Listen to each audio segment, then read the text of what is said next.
하나님 말씀 같이 보겠습니다. 출애굽기 봅니다.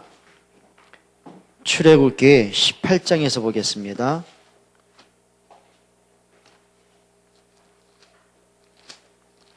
출애굽기 18장 1절부터 12절입니다. 구약성경 109페이지. 우리 함께 봉독하겠습니다. 모세의 장인이며 미디안 제사장인 이드로가 하나님이 모세에게와 자기 백성 이스라엘에게 하신 일, 곧 여호와께서 이스라엘을 애굽에서 인도하여 내신 모든 일을 들으니라. 모세의 장인 이드로가 모세가 돌려보냈던 그의 아내 십보라와 그의 두 아들을 데리고 왔으니 그 하나의 이름은 게르솜이라. 이는 모세가 이르기를 내가 이방에서 나그네가 되었다. 하나의 이름은 엘리에셀이라. 이는 내 아버지의 하나님이 나를 도우사 바로의 칼에서 구원하셨다 함이었더라. 모세의 장인 이드로가 모세의 아들들과 그의 아내와 더불어 광야에 들어와 모세에게 이르니 곧 모세가 하나님의 산에 지친 곳이라. 그가 모세에게 말을 전하되 내 장인 나 이드로가 내 아내와 그와 함께한 그의 두 아들과 더불어 내게 나아왔노라. 모세가 나가서 그의 장인을 맞아 절하고 그에게 입맞추고 그들이 서로 문안하고 함께 장막에 들어가서 모세가 여호와께서 이스라엘을 위하여 바로와 애굽 사람에게 행하신 모든 일과 길에서 그들이 당한 모든 고난과 여호와께서 그들을 구원하신 일을 다 그 장인에게 말하며 이드로가 여호와께서 이스라엘에게 큰 애굽 사람의 손에서 구원하심을 기뻐하여 이드로가 이르되 여호와를 찬송하리로다. 너희를 애굽 사람의 손에서와 바로의 손에서 건져내시고 백성을 애굽 사람의 손 아래에서 건지셨도다.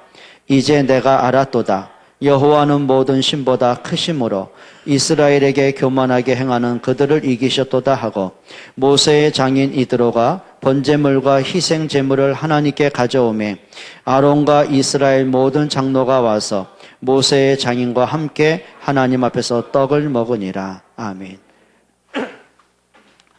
오늘 출애굽기 18장 1절로 12절이죠. 제목을 이렇게 한번 적어봤어요. 이런 만남,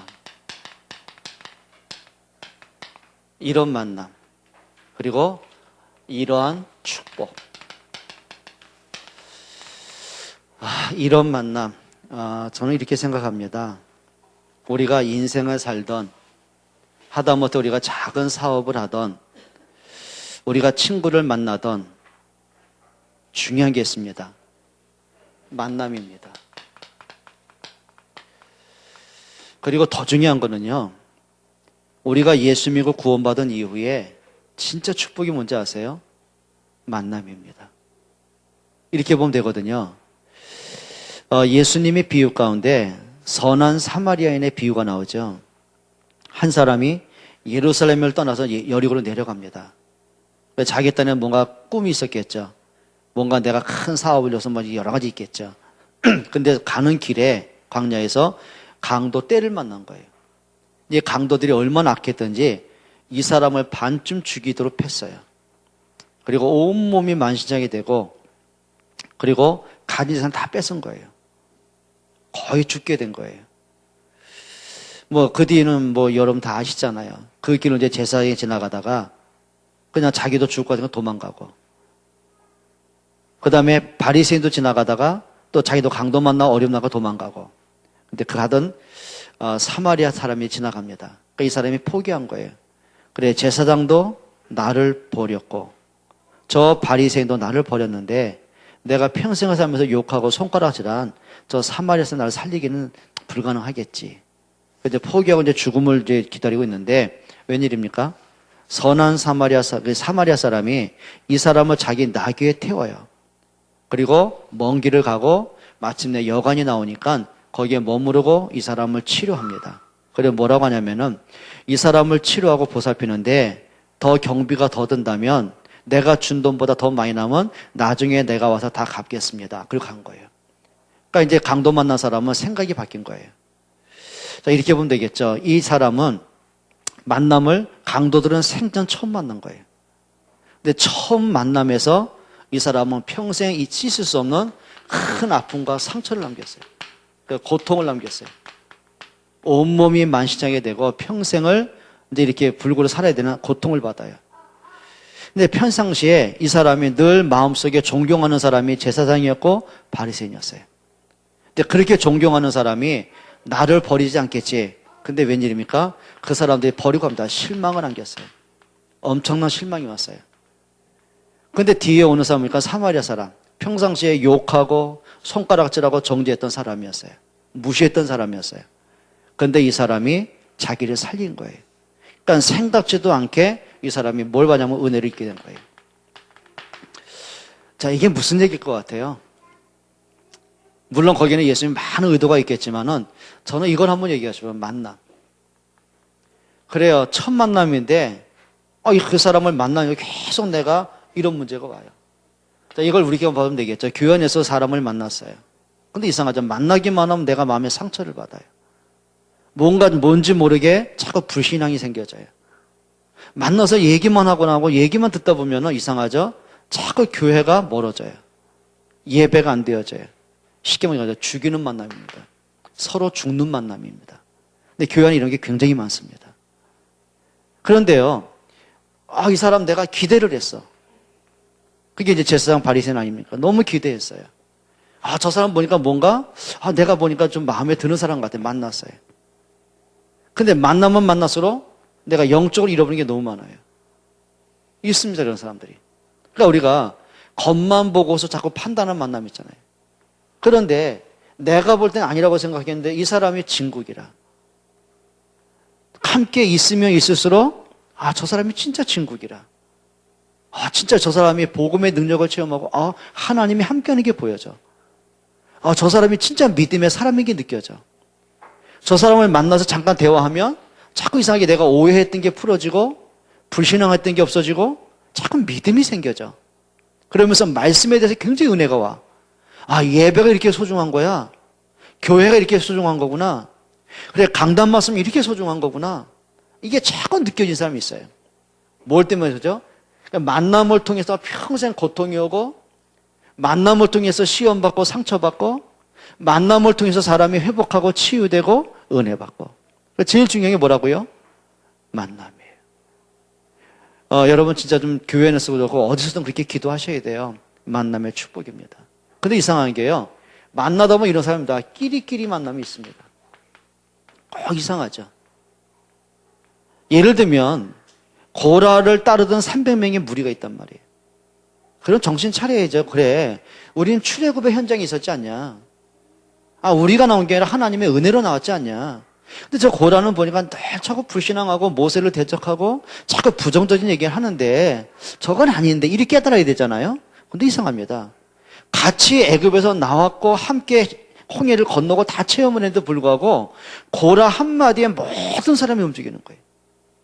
그러다 하나님이 어떻게 해요? 신의 강야에서 지진이 나고 그들 다 삼켜버리잖아요. 그러니까 이런 게 굉장히 많단 말이에요. 그러니까 우리가 진짜 중요한 게 뭐냐면은 이겁니다. 우리가 사람 때문에 상처받을 것도 없고요. 우리가 사람 때문에 실망할 것도 없고요. 사람 때문에 감동받을 것도 없어요. 왜냐하면 사람들은 모든 사람은 자기 이익 따라갑니다. 강도도 뭐죠? 저 사람이 죽든 말든 관계없어요. 나만 돈 생기면 되는 거라. 그러니까 나의 이익을 위해서는 사람을 죽였어야 돼요. 고통을 줘야 나한테 이익이 생기잖아요. 또 바리새인과 제사장도 마찬가지예요. 나한테 손해가 돼. 내가 저 사람 데리고 있다가는 나도 모르게 강도한테 만나면 어떻게 되겠어요? 나한테 손해가 될 것 같으니까 그냥 도망가는 거예요. 그러니까 모든 사람을 움직이는 기준이 뭐라고요? 이익 따라가는 거예요. 그러면 우리가 사람 보면서요, 당연히 알아야 되거든요. 저는 이게 느껴지더라고요. 그래, 내가 사람을 섬기고 내가 보호하고 도와주는 입장이지 내가 사람을 믿어서는 안 되게 그렇게 오더라고요. 그 말은 뭐냐면 저는 어차피 그게 아니라 진짜 믿음의 대상은 그리스도밖에 없더라고요. 그러니까 우리가 서로 믿는단 말은 나는 그래, 나는 피리를 믿어요. 이 친구를 통해 하나님이 하실 것도 믿고 그래, 이 친구가 비록 때로는 순간 뭐 흔들리기도 하고, 넘어지기도 하고, 불신앙에 빠지고, 막 환경 때문에, 사람 때문에 또 헷갈려 할 수도 있지만은, 근데 믿어요. 뭘 믿냐면, 하나님은 절대 저 아이를 포기 안 할 거 저는 믿어요. 언젠가는 저 아이가 영적으로 무장하고, 오히려 자기 같은 사람을 살리고, 세계복음에 응답 속에 있을 거 저는 믿어요. 그걸 믿는 거지, 저는 뭘 안 믿냐면, 그래, 저놈은 나에게 평생 제자 되고, 저는 평생 나를 헌신할 거야. 그건 안 믿어요. 그러거든요. 이 필요가 뭐냐면, 목사님, 뭐, 오른팔 되고, 제자 되고, 뭐, 목사님, 뭐, 세계복음하는데 그러거든요. 내가 그럴 때가 많아요. 그래, 네가 진짜 나로 해서 생명 걸 만큼 제자 된다면 지금부터 하는 거다. 근데 지금까지 나한테 아이스크림만 사준 적은 없어요. 매번 교회 때마다 무슨 뭐 커피 잔 들고 오면서도 내 거 사온 적은 한 번도 없어요. 내가 보면서, 저 립 서비스다, 저거는. 난 안 믿어. 근데 뭘 믿냐면 하나님이 이 아이에게 감동을 주셔서 평생 오른팔 역할을 저는 믿어요. 저는 베드로 안 믿어요. 십자가에 죽기까지 함께 죽을게요 라고 해놓고는요, 막상 죽을 일이 생기니까 어떻게 해요? 안 죽으려고 예수님 부인하고 도망가잖아요. 나는 베드로 안 믿어요. 근데 누굴 믿냐면은 베드로를 끝까지 버리지 않으시는 그리스도를 믿어요. 그러니까 베드로가 그거 발견하고 나니까 생명건 제자가 되는 거예요. 뭐 여기 김혜인 쌤, 뭐 김전도나 다 여기 뭐 저는 안 믿어요. 목사님 뭐 브리스가 아글라대고 장장도 웃는데 목사님 내가 평생의 교회를 건축할 것이고 저 안 믿어요. 진짜 건축을 지금 집 팔아야 되는데 안 팔잖아요. 지금 재건축한다고 올라갈 것만 궁리하지 그거 재건축해서 집값 올라와서 큰 거 사면 그 다음에 더 큰 거 사야 되거든요. 집 안 팔 건 내가 안 믿는 게 아니라 안 믿어지더라고요. 이게 무슨 얘기라고 생각하십니까? 오야만 목사님은 맨날 의심병 그게 아니고요. 여러분 저를 믿으면 안 돼요. 우리 목사가 지난번에 어떤 분이 목사님은 돈에 대해서 전혀 욕심이 없다는 거예요. 속으로 내가 사기를 쳤나? 저 돈 무지 좋아합니다. 저 지금도요, 목사님 이거 특별한 헌금인데 목사님만 쓰세요. 그러면 그 사람 되게 이쁩니다, 저는. 얼마나 이쁜지 몰라요. 진짜 너무 이뻐요, 그 사람은요, 막. 근데 티는 안 내죠. 필요 없으나 그러지만 속으로는 이제 돌아서 이렇게 보죠, 이렇게. 자식 조금 더 넣지 말이야. 제가 왜 돈 욕심이 없겠냐고요. 사람 착각입니다. 근데 하셔야 됩니다. 내 안에 계신 그리스도는 변하지 않습니다. 여러분 우리가 사람 때문에 시험 들었다. 저는 볼 때요 진짜 바보, 푼수, 머저리 쪼다라고 봅니다. 사람들 보면 이런 거 있잖아요. 뭔가 모르게 예를 들면 이런 거 지난번에 어떤 그 분이 그러더라고요. 청년인데 이 친구는 자기는 진짜 그 사람을 믿었다는 거예요.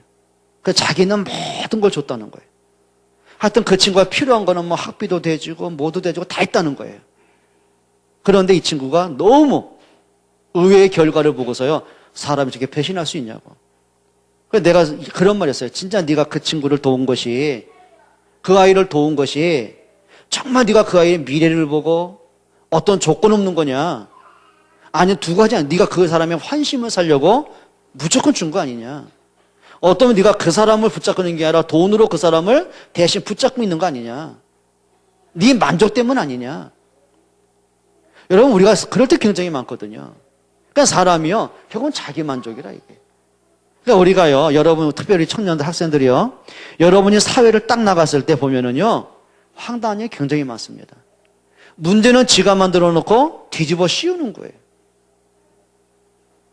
지난번에도 우리 목사님들 몇 분이 임원회가 있었잖아요. 내일도 노회 때문에 또 모였거든요.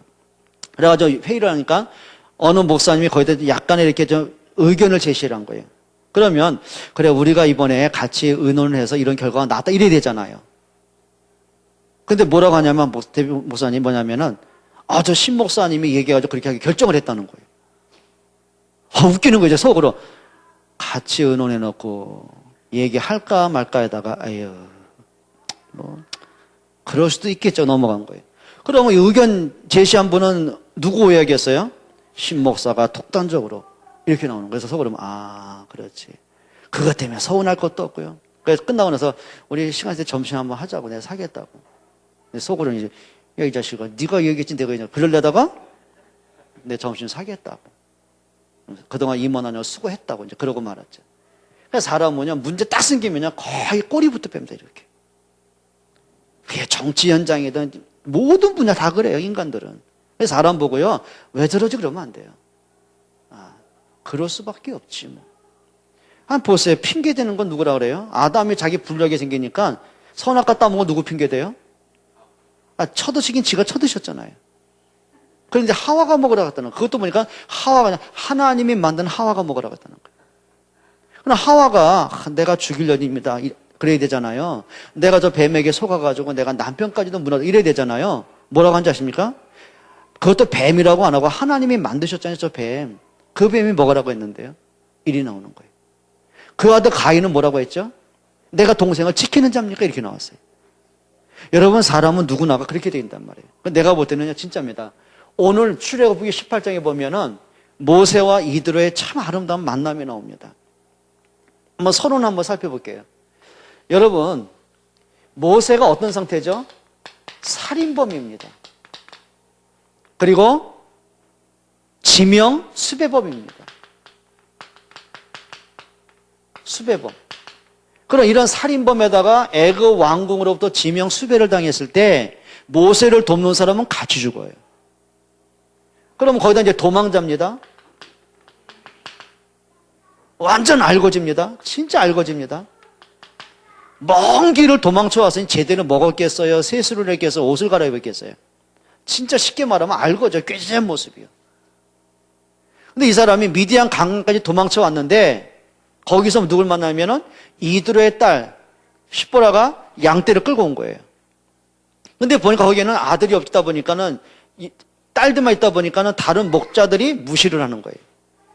그러면 양을 키우려면 우물을 필요하고 풀을 있는 데로 찾아와야 되는데 다른 남자 목자들이 괴롭히는 거예요. 그러니까 무시하는 거예요. 그러니까 그걸 중지했거든 모세가 해서 남자들을 꾸짖고 쉽게 말하면 꺾은 거죠. 그리고 이드로의 그 딸들이 먹이는 양떼들이 물을 먹겠단 말이에요. 그 얘기를 집에 가서 아버지한테 하고 나니까 이드로가 이제 모세를 만나잖아요. 그러니까 당장 볼 때는 이런 사람이에요. 보잘것없는 사람이에요. 그럼 여러분 이런 사람 어떻게 하겠어요? 혹시 내가 피해는 있지 않을까? 혹시 저 사람이 우리 집에 와서 해코지 하진 않을까? 혹시 나에게 어려움 주진 않을까? 그럴 수 있잖아요. 근데 이드로가 이 사람을 봤어요. 범상치 않음을 봤어요. 그러니까 이 사람의 외적인 조건을 본 게 아니라 이 사람 댐데미를 본 거예요. 가능성을 본 거예요. 그리고 대뜸 뭐 하죠? 자기 큰딸 십보라를 아내로 주는 거예요. 그리고 자기 사위로 맞이하는 거예요. 그러면 이드로는 저 모세를 우리 집에 사위로 데리고 있으면 그래 나한테 이익이 많겠다 그게 아니에요. 그게 아니에요. 그게 성령의 감동이겠죠. 그러니까 어떤 조건 때문이 아니라 그 사람 자체를 보고 신뢰가 가는 거예요. 자, 이 만남을 통해서 이제 모세와 이드로가 이제 만나기 시작을 하는 겁니다. 자, 그리고 나서는 모세가 떨기나무에서 하나님의 메시지를 받고서는 이제 애굽에 들여보내잖아요. 그러면 이드로 입장에서는 가서 지금 지명수배 받은 애굽에 들어간다고 했을 때 말려야 되잖아요. 그래요, 안 그래요? 지금 바로가 자기 정적이었던 모세를 죽이려고 모든 걸 혈안이 됐는데 모세가 다시 그걸로 가겠대요. 범의 걸로 가겠다는 거예요. 그것도 군사 데리고 가는 것도 아니에요. 막대기 하나 들고 자기보다 나이 4살 많은 아론 데리고 가겠다는 형 아론 데리고 가겠다는 거예요.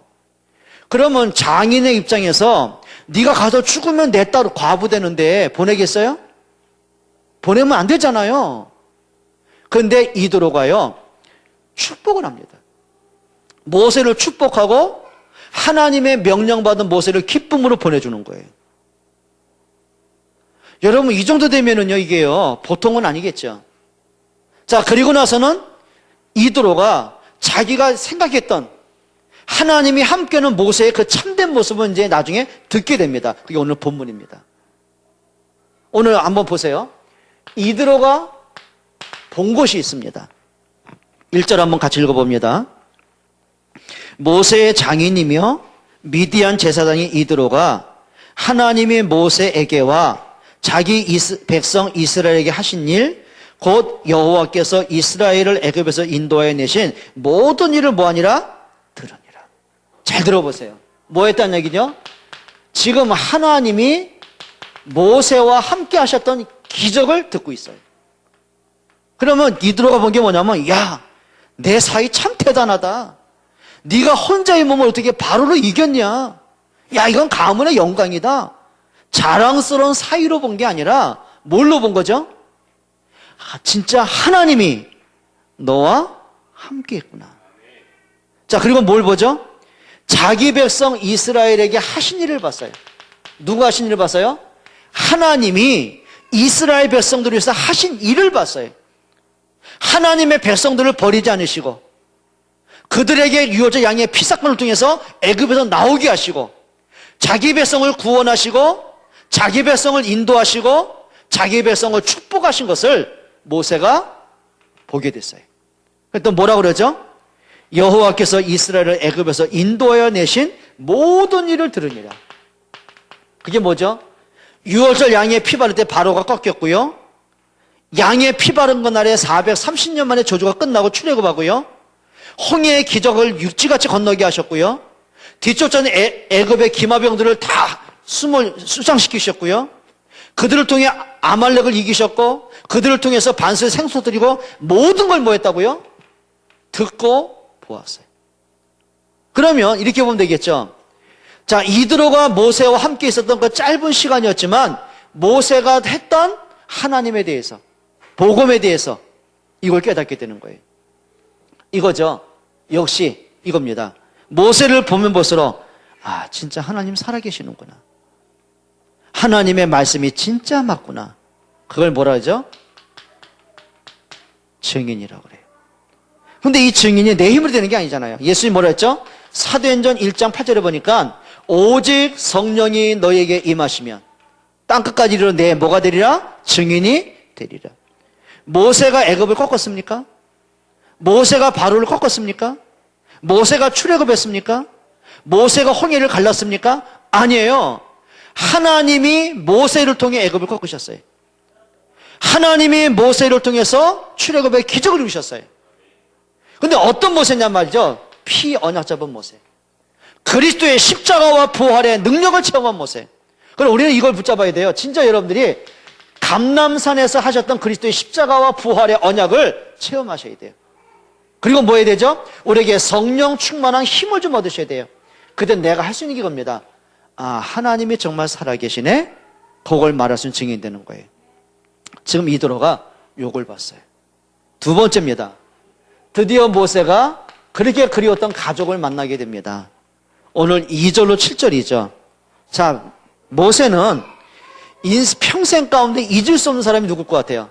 아까 말씀드린 이드로입니다. 자기를 알아봤어요. 그리고 자기가 애굽에 들어간다고 했을 때 기쁨으로 축복하고 보내줬어요.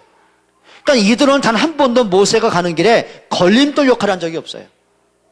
단 한 번도 모세가 하는 일에 방해꾼 된 적이 없어요. 언제든지 100% 인정하고 100% 도왔고 100% 힘이 됐어요. 여러분 이런 사람 되시기를 축원합니다. 정말 그래야 돼요. 예를 들면 이겁니다. 우리가 복음을 위한 일에, 그러니까 이드로가 본 건 이거 복음이었거든요. 하나님의 방법이었거든요. 구원의 역사였거든요. 그러면 그래, 하나님이 모세와 함께하는 사람이라면, 하나님이 모세를 통해 출애굽의 기적을 이루실 사람이라면 이드로는 기쁨으로 도왔어요. 그게 기준이었어요. 그러니까 여러분들이 이제는 이 축복이 뭐예요? 이드로가 했던 그 모습을 좀 참고하셔야 됩니다. 이렇게 하면 됩니다. 이게 진짜 복음을 위한 것이 맞냐? 이게 정말 교회와 전도를 위한 것이 맞냐? 이게 우리 렘넌트 위한 것이 맞냐? 그럼 뭐가 어떠고 뭐다 하고 따지면 안 돼요. 뭐 해야 돼요? 100% 올인할 수 있어야 돼요. 근데 많은 사람은 자꾸 이거 따라갑니다. 그게 실패하는 겁니다. 그래, 정말 지역을 대표하는 교회 세우는 게 하나님의 뜻이 맞냐? 문화를 바꿔야 될 만큼. 그래요, 저 불신자들조차도 그래, 결혼식 하려면 수원암교회로 가야 돼. 그래, 우리 아이들 보내면 저들 교회로 보내야 돼. 그래, 우리 유치원 하려면 보내면 이 교회 보내야 돼. 그래, 우리가 저 교회 가서 한번 쉴 수 있다면 얼마나 좋아. 이럴 만큼만 교회를 건축할 이유가 있냐? 지금 우리가 초라하잖아요. 연약하잖아요. 근데 그것이 하나님의 뜻이 맞다면, 진짜 지역을 살리고 문화를 바꾸고 후대 살리는 것이 맞다면 올인하면 되는 거예요. 난 가진 거 없는데요. 내가 가진 거 없다면 응답은 하나님이 하실 거잖아요. 여러분, 이 진짜 믿음으로 회복하기 바랍니다. 전도를 위한 것이 맞냐? 그럼 100% 하면 돼요. 저 우리 성교하면서 참 감사한 게, 우리 교회 중직자들이나 우리 교사를 보면서 너무 감사한 게, 처음에는 진짜 한번 너희들 믿음을 한번 인도해봐라. 인도받아봐라. 근데 이분들 진짜 기도하더라고요. 자기들이 막 헌금해가지고, 자기들이 서론해가지고, 모든 시설을 갖춰놓더라고요. 그러니까 언제든 부탁했어요. 진짜 하다 안 되면 얘기해라. 왜 그러냐면은, 마음 담고 정말 모든 거 올인할 수 있도록 한번 진짜 기도한 게 있었거든요. 너무 감사하더라고요. 그리고 아이들 하나하나를 그렇게 세워가더라고요. 그래서 정말 뭐가 되면, 기대된다. 아멘 안 됩니까? 그래, 우리 후대를 살리는 게 맞다면은요, 교회 전체가, 우리 출자 전체가, 우리 모든 행전 전체가 거기 올인해야 돼요. 응답받기로 축원합니다. 이런 거 있잖아요. 여러분, 자녀를 위한 게 맞잖아요. 비록 이 아이가 공부도 지금 엉망이고 뭐도 안 되고 내가 볼 때는 엉망진창인데, 그렇다고 안 해요? 더 해야죠. 더 올인해야죠. 더 사랑 베풀고, 더 관심 베풀고, 더 투자하고. 왜요? 사랑하니까. 진짜 내 마음에 가장 소중하니까. 여러분, 복음보다 소중한 거 있습니까? 전도보다 중요한 거 있습니까? 후대 살리는 것보다 더 시급한 거 있습니까? 없잖아요. 그럼 이렇게 하셔야 됩니다. 이들은 모든 기준이 단순했어요. 처음에 모세를 사위로 맞아들일 때, 애굽에 보낼 때 모든 기준 하나였어요. 그게 하나님의 방법이라면, 그것이 하나님의 뜻이라면 멋있잖아요. 멋있잖아요. 여러분, 이런 믿음의 사람 되시기를 축원합니다. 따지지 말고 이제는 우리가, 여러분, 우리가 IQ가 200이 넘고 뭐가 되고 뛰어나, 그게 아니잖아요. 우리는 하나님의 IQ를 우리가 어떻게 따라가겠어요? 요셉이 딱 거기에 담는 겁니다. 하나님 계시면 왜 내가 애굽에 노예로 와야 되냔 말이에요. 근데 간단한 답냈습니다. 하나님이 보내셨다면. 왜 보내셨을까? 나를 왜 이곳에 보내셨을까? 시간 지나면서 봤어요. 이때를 위함이구나. 하나님이 생명을 구원하려고 나를 앞서 보내신 거구나. 뭘로 본 거죠? 복음과 전도의 눈으로 보니까 불신앙할 이유가 없는 거 있죠. 거기 토달 이유도 없고요. 이게요, 만남의 축복입니다. 만나서 맨날 불신앙 얘기하고 어떻고 그거 말고요. 그러니까 지난번에 어떤 분 만났어요. 참 한맺힌 얘기를 하시더라고요. 자기 교회에 있는데 어느 순간부터인가 교회가 이렇게 분열되기 시작하더래요. 부목사 파하고 담임 목사 파하고. 파가 왜 이렇게 교회에 있어요? 근데 부탁하죠. 양파 쪽 파에는 두지 말고 해야 되는데 그런 거예요. 그래서 이쪽 파에서는 막 목사님들 험담 얘기해서 목사가 저럴 수 있냐 그러고, 왜 교회가 목사 안 주시면 해다냐고 막 만들어내는 거 이렇게. 그러니까 듣는 사람 보니까 자기는 모르지만 그럴듯 하거든. 사람이요, 복음을 들으면은 금방 이렇게 안 들어오더라도요, 불신한 얘기 들으면 금방 그게 각인되거든요. 그때 이 사람이요, 교회를 비방하고, 이게 목사이들, 결국 목사님 쫓겨난 거예요. 그게 화소동에 있잖아요. 제일 오래되고 제일 큰 교회 있잖아요. 그러니까 결국은 보니까 이 사람들이요, 이 재산이더라고 보니까. 목사님 쫓겨내고, 그리고 이제 부목사 편 들고, 근데 보니까 부목사 편이 아니에요, 이거는 보니까. 이용한 거지, 이게. 누군가는 세워야 되니까. 어느 날과 더 쪼개지게 돼 있더라고요. 여러분, 사람은 참 이렇게 어리석은 사람 굉장히 많습니다. 왜 그렇게 불신앙이 많습니까? 이제 여러분들이 복음에 유익하지 않은 것, 교회에 덕이 되지 않는 것, 사람들이 은혜 받는 것 방해되는 것은요, 절대 끊으시면 됩니다. 그게 이드로의 순수한 마음이었어요. 거기다가 그 안에 십보라와, 그리고 그 아들 누구죠? 게르솜. 그 다음에 둘째 아들 엘리에셀. 자, 모세가 너무 힘든 상태입니다, 영적으로. 그때 큰 아들 게르솜을 낳고 의미가 뭐냐면, 나는 애굽에 살다가 이방인의 객이 되었다. 그러니까 내 미래가 불투명하다, 그 말이에요. 그러니까 이름에 한이 담겨 있어요. 그런데 이게 시간 지나고 보니까 모세가 점점 복음이 깨달아지는 거예요. 말씀이 깨달아지는 거예요. 그러니까 둘째 아들 이름을 질 때 뭐라고 줬어요? 엘리에셀. 하나님이 나를 여기까지 인도하시고 보호하셨다. 그러니까 점점 이제 말씀이 이제 깨달아져 가는 거죠. 그리고 나서는 출애굽기 3장에 하나님이 모세를 부르시는 거예요. 자, 근데 안타까운 거는 출애굽기 4장 24절로 26절에 보면요. 하나님이 모세를 부르시고 그 가족과 더불어 애굽에 들어가려고 하는데 하나님이 모세를 찾아오셔서는 모세를 죽이려고 그래요. 참 웃기죠? 아니, 부르실 때는 언제고 애굽에 가라고 할 때는 언제 놓고 죽이려고 그러는 거예요. 그때요, 그 안에 십보라가 눈치를 딱 챕니다. 눈치챘어요. 어떤 눈치죠? 아마 모세가 평상시에 그랬던 것 같아요. 우리 아들들에게 하나님의 율법이 있다. 할 일을 행해야 된다. 그랬던 것 같아요, 모세가. 그런데 두 아들이 장성했는데도 할 일을 안 시켰어. 그러니까 하나님이 모세를 죽이려고 하니까 이 십보라가 눈치를 딱 챈 거예요. 그리고 뭐 하냐면 두 아들에게 할 일을 합니다. 그리고 여러분 알죠? 성기 끝에 표피 하는 거. 그 다음에 표피를 뜯어내고는 모세 앞에 집어 던졌어요. 그래서 뭐라고 하냐면 당신은 나한테 무슨 남편이다? 피남편이다. 아마 십보라가 이름처럼 강했던 것 같아요. 나는 설교할 때마다 이름 부르면 좀 부담스럽더라고요. 그래서 열보라 그래야 됐거든요. 열보라. 좀 더 강하게 하면 욕이 된다고, 쌍욕이. 하여튼 열보라, 십보라인데요. 좀 강했던 여자 같아. 아마 이해되는 게 출애굽기 그 2장에 보게 되면 십보라가 지 혼자서 여자의 몸으로 그 수많은 양떼들을 몰고 다닐 만큼 남자들하고 싸울 만큼 아마 강했던 여자 같아요. 사내 대장부 같아요. 그러니까 내가 볼 때는 아마 모세가 많이 시달리지 않았을까. 그 봐요. 십보라가요. 하나님 눈치 있어가지고 그동안 반대했단 말이에요. 모세가 그랬을 것 같은데 성경에 그런 말 없어.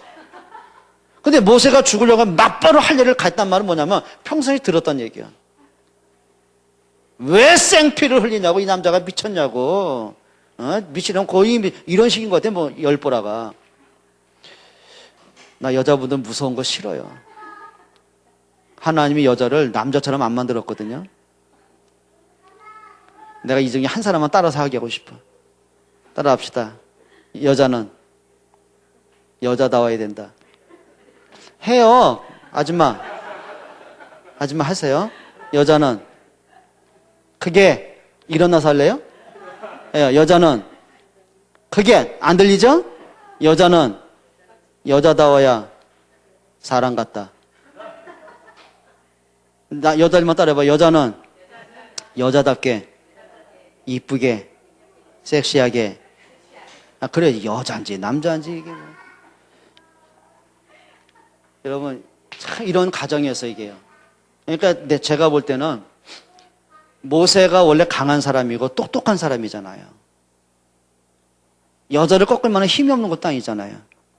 그런데 자기 자신이 그래, 나도 이렇게 실패해서 왔는데, 내가 지금 애굽에서 이렇게 진짜 이렇게 초라한 모습 왔는데 이제 뜻을 이루지 못한 난데, 아마 그랬던 거, 자포자기 인생이 아니었던가. 그런데 하나님이 모세를 출애굽기 3장에서 불러내시는 거예요. 그 말은 뭐냐면 두 아이한테 언약 전달을 못했다는 거예요. 자, 그런데요, 이드로나 그 아내와 자녀들이 이걸 본 거예요. 이걸 본 거예요. 아, 이게 단순한 우리 남편이 아니었구나. 하나님의 사람이었구나. 그래, 단순한 우리 아빠가 아니었구나. 그래, 하나님이 복음 때문에, 출애굽의 역사 때문에 하나님이 오늘까지 준비하신 분이었구나. 자녀들이 이걸 보는 거예요. 그게 응답의 축복이죠. 여러분 정말 가정에 이런 언약 전달이 있기를 주의 이름으로 축원드립니다. 그래서 정말 이 답을 얻으셔야 됩니다. 자, 마지막 세 번째입니다. 자, 이드로의 찬양이 나옵니다. 그 모습 보면 이드로가 너무 행복해하는 거예요. 그걸 하나하나 좀 볼게요. 뭐라고 하는지 아십니까? 9절 한번 보세요. 18장 9절입니다. 이드로가 여호와께서 이스라엘에게 뭘 베푸심을 보셨어요? 큰 은혜를 베푸사. 여기 보면 큰 은혜를 베푸심을 봤어요. 진짜 은혜가 뭡니까? 노예에서 빠져나왔다, 그게 은혜가 아니에요. 뭐였죠? 하나님이 피 언약을 주신 거예요. 유월절 피언약. 그 말은 그죠? 예수 그리스도의 십자가의 은혜를 주셨다는 거예요. 이걸 본 거예요. 그리고 뭘 봤어요? 9절에 애굽 사람의 손에서 모하심을 기뻐하여 하나님의 구원하심을 기뻐하여. 그러니까 하나님이 이스라엘을 애굽에서 구원하신 걸 보고 너무 기뻐한 거예요. 여러분 이런 기쁨이 회복되길 바랍니다. 자, 그리고 뭘 봤죠? 10절에 이드로가 이르되 내가 뭘 하리로다? 여호와를 뭐 하리로다? 찬송하리로다. 여러분 진짜 찬송의 의미가 뭔지 아세요? 내가 이렇게 하나님의 은혜를 받은 사람이구나. 그래, 나 같은 사람이 어떻게 하나님의 은혜를 받았을까? 나 같은 죄인이 어떻게 그리스도의 십자가로 구원을 받았을까? 참 너무 감사하다. 그게 찬양이고 그게 감사가 되는 거예요. 여러분 찬양할 때 그냥 입만 벌리는 노래하지 마시고요. 여러분 진짜 생명의 찬양이 회복되시기를 바랍니다. 그리고 10절에 뭐라 그랬죠? 너희를 애굽 사람의 손에서와 바로의 손에서 뭐 하시고? 건져내셨다. 이거는 사단을 상징하는 거예요. 그래, 하나님 우리를 사단의 올무에서, 저 운명에서 우리를 해방하셨구나. 그리고 11절에 이제 내가 알았도다. 여호와는 모든 신보다 크도다. 내가 이제 알았다. 누굴 알았다는 얘기죠? 여호와가 누군지를 알았다. 성경의 호세아 4장 1절이 뭐냐면 어리석은 자는 마음에 이르를 하나님이 없다 한다고 그랬어요. 근데 진짜 지혜로운 사람은 하나님을 깊이 알아가는 거예요. 우리가 믿는 하나님, 그리스도는 이 땅의 많은 종교와 신들 가운데 한 분이 아닙니다. 그분은 창조주의 유일하십니다. 여러분 그리스도를 여러분 고백할 수 있기를 바랍니다. 그리고 11절에 뭐라고 그러죠? 이스라엘에게 교만하게 행하는 그들을 뭐 하셨도다? 이기셨도다. 하나님의 사람들을 괴롭히는 저들을 하나님이 꺾으셨도다. 뭐 했단 얘기죠? 승리의 축복을 노래하는 거예요. 여러분 언약의 사람은 반드시 승리할 줄 믿습니다. 그리고 12절에 뭐라 그랬죠? 번제물과 희생제물들을 하나님께 가져오매. 뭘 가져왔어요? 번제물과 희생제물. 그게 피 언약이에요. 그러니까 이드로가 모세를 통해 본 게 그거잖아요. 아, 피 언약이 이런 거였구나. 그러니까 옛날에는 이드로도 제사장 아니에요? 그런데 이드로가 평생을 제사장 역할을 해오면서 그냥 종교적인 제사장 역할이었는데 이드로가 모세를 통해서 진짜 피 언약이 뭔지 하나님의 능력이 뭔지를 비로소 이제 확인해가는 작업들이에요. 그러니까 너무 이드로가 너무 행복한 거예요. 너무 감사한 거예요. 그게 이드로의 찬양입니다. 여러분 이런 게 있어요. 말씀해 드릴게요. 뭐 하셔야 되냐면 그냥 만남이 아니라 이겁니다. 이게 복음으로 통하는 만남이 있잖아요. 그러니까 이드로나 모세나 피 언약으로 딱 하나가 되어버렸어요. 그렇죠? 그 다음에 이겁니다. 하나님이 하신 일이 뭐냐는 거예요. 그리고 하나님이 하실 일이 뭐냐는 거죠. 그러니까 이드로가 모세를 맞이한 것도 그리고 자기 사위이면서도 모세를 애굽에 보내도록 허락한 것도 뭐 때문에 그래요? 하나님이 하시는 일 때문에 그런 거예요. 그래 하나님 너를 부르셨고 하나님 너를 출애굽의 일을 이루신다면 그래 가야지. 그게 뭐죠? 전도와 선교와 우리 후대 렘넌트 살리는 거예요. 이게 통하는 만남이었어요. 그리고 이 사람들은 뭐였던 사람이죠? 하나님께 감사와 마음과 마음이 통하는 사람이었어요. 너무 감사하고 찬양이 나고 예배가 드려진 만큼. 여러분 복음으로 통하고 전도와 렘넌트로 통할 수 있다면 그리고 이 마음과 마음이 통할 수가 있다면 그건 축복의 만남입니다. 이런 사람은 아까 말한 것처럼 이익 따라 움직이지 않습니다. 조건 따라 움직이지 않아요. 처음에 말씀을 드린 것처럼 이드로가 그냥 대다수의 사람처럼 막 이익 따라 조건 따라 움직이는 사람이라면 그 흉한 몰고 저 알거지 저 모세를 사위로 맞이할 수도 없고 자기 딸을 주어서 사위 삼을 일도 없고 또 자기 딸을 생각한다면 애굽에 들여보내면 안 돼. 가면 분명히 죽을 텐데 지가 무슨 힘으로 바로를 이겨요. 그게 아니고 그래 하나님이 너를 통해 하실 일이 있다면 여러분 이건 이익 따라가 아니고 조건 따라가 아니에요. 복음 따라 전도 따라 하나님의 말씀 따라가는 사람이거든요. 이런 만남을 가진 사람이 축복의 사람입니다. 그러니까 여러분들이 신앙생활하고 교회 안에서 이런 사람 한 사람을 만나고 있다. 절대 무너지지 않습니다. 복음으로 통하는데요. 예수님 뭐라 그랬어요? 너희가 두세 사람이 내 이름으로 모인 곳에 내가 그들 중에 함께 하겠다. 그래, 두 사람이 그리스도의 이름을 붙잡고 정말 전도와 선교 때문에 주님 앞에 엎드렸을 때 주님은 그곳에 함께 하신다는 거예요. 맞죠? 맞아요, 틀려요? 그러니까 여러분 신앙생활 하면서요, 정말 내게 이런 사람이 있는가? 내가 불신앙하고 원망하는 그런 만남이 아니라, 교회가 어떤 그런 만남이 아니라, 정말 하나님이 보실 때 진짜 기뻐하는 이런 만남이 있는가? 정말 복음에 유익한 만남을 내가 갖고 있는가? 정말 교회에 합당한 만남을 갖고 있는가? 전도 때문에 내가 이런 만남을 갖고 있는가? 그게 축복의 사람이에요. 여러분 이런 만남, 이런 축복의 주인공 되시기 바랍니다. 기도하겠습니다. 우리 한번 통성으로 기도하겠습니다. 전능하신 하나님 감사합니다. 저희들에게 진짜 복음과 하나님 나라와 전도 때문에 후대와 교회 때문에 이런 축복의 만남이 되기를 간절히 소원합니다. 성령께서 우리에게 깨닫게 하여 주옵소서. 우리의 영안을 열어 주옵소서. 하나님, 정말 우리가 복음과 관계하는 나의 생각, 나의 기준, 나의 불신앙 내려놓게 하시고 진짜 하나님 말씀 앞에 설 수 있기를 원합니다.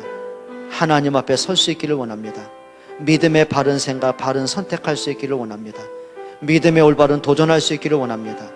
하나님, 정말 하나님이 원하시는 축복의 만남이 되게 도와주옵소서. 저희를 만나는 사람들에게 그리스도가 맞다는 하나님 영광을 위한 진짜 축복의 만남이 되어지도록 인도하여 주옵소서.